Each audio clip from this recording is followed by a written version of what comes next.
टूटने लगे हौसले तो ये याद रखना, बिना मेहनत के तक तो ताज नहीं मिलते। ढूंढ लेते हैं अंधेरों में मंजिल अपनी, क्योंकि जुगनू कभी रोशनी के मोहताज नहीं होते। आज की यह वीडियो उन सभी लोगों के लिए है जो मुश्किल हालात को देखकर घबरा जाते हैं और अपने आप को दुर्बल समझने लगते हैं। हम सब ज़िंदगी में कुछ ना कुछ पाना चाहते हैं और उसके लिए अपनी जान भी लगाते हैं, पर कभी कभी लाइफ में ऐसे चैलेंजेस आते हैं जो हमें आगे बढ़ने से रोकने लगते हैं और कहीं ना कहीं मन में हम महसूस करने लगते हैं कि these challenges are more powerful and we could not defeat them, और यह सोचकर हम हार मान लेते हैं। दोस्तों, जीवन कठिन हो सकता है, समस्याएं आपको नीचे गिरा सकती हैं, लेकिन अगर आप अंत तक बने रहे तो आपकी जीत यकीनन पक्की है। आपने फ्लोरेंस चैडविक नामक अमेरिकन स्विमर का नाम तो सुना ही होगा। चैडविक की उम्र केवल 34 साल थी जब उन्होंने कैटालिना चैनल, जो 21 मील का है, उसको तैरकर पार करने का फैसला किया। यह वर्ल्ड में एक महिला द्वारा किया जाने वाला प्रथम प्रयास था। 4 जुलाई 1952 स्विमिंग सूट पहनी हुई चैडविक जीतने के निश्चय के साथ पानी में उतरती हैं और तैरना शुरू करती हैं। परिस्थितियां कदापि अनुकूल नहीं थीं। पानी बर्फ़ के समान था और पीछे आने वाली सहयोगी दल की नाव देख पाना भी मानो नामुमकिन सा था। कोहरा हटने का नाम ही नहीं ले रहा था, जिसकी वजह से समुद्र तक देख पाना असंभव सा था।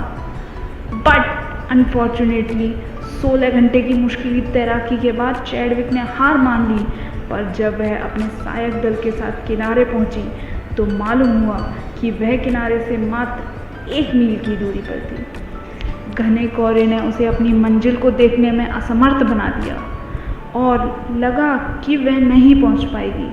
वह निश्चित रूप से अपनी मंजिल पर पहुंच जाती अगर वह कुछ देर और लगी रहती। And after this incident, she again tried to do same after 2 months, but this time she knows about the target in her mind. और वह न केवल सफल रही बल्कि उस चैनल को पार करने वाली विश्व की पहली महिला बनी। अगर आप किसी भी सक्सेसफुल पर्सन की बायोग्राफी पढ़ेंगे तो आपको 2 बातें हमेशा कॉमन देखने को मिलेंगी। पहली, हर सफल व्यक्ति ने अपने जीवन में कभी ना कभी असफलता का सामना जरूर किया है।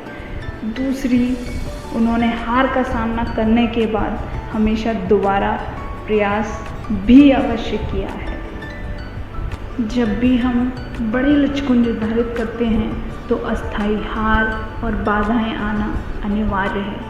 सिर्फ इसलिए कि आप एक बार फेल हो गए, इसका मतलब यह बिल्कुल नहीं है कि आप हमेशा फेल होते रहेंगे। Never give up and believe in yourself, क्योंकि आप आगे बढ़ते रहेंगे तो कभी ना कभी सफल अवश्य होंगे, लेकिन अगर आप कोशिश करना छोड़ देंगे तो हमेशा के लिए असफल ही रहेंगे। ज़िंदगी में कभी हार ना मानने की आदत ही एक दिन ज़िंदगी में जीतने की आदत बन जाती है, क्योंकि जो चीज़ें आपको चैलेंज करती हैं वही आपको चेंज भी करती हैं।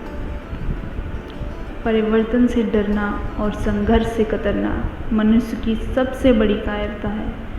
मनुष्य जब तक जीवित है, परिवर्तन पूर्ण उतार चढ़ाव का सामना करना ही पड़ेगा। कठिनाइयों के बीच से गुजरना होगा। आपत्तियाँ संसार का स्वाभाविक धर्म है, वे आती हैं और सदा आती रहेंगी। उनसे डरिए मत, बल्कि पूरे आत्मबल से उनका सामना करिए। जैसे बारिश होने पर सभी पक्षी अपना आसरा ढूंढते हैं, पर बाज उससे बचने के लिए बादलों के ऊपर उड़ता है। चैलेंजेस तो आएंगे, लेकिन निर्भर इस पर करता है कि आप उनका सामना कैसे करते हैं।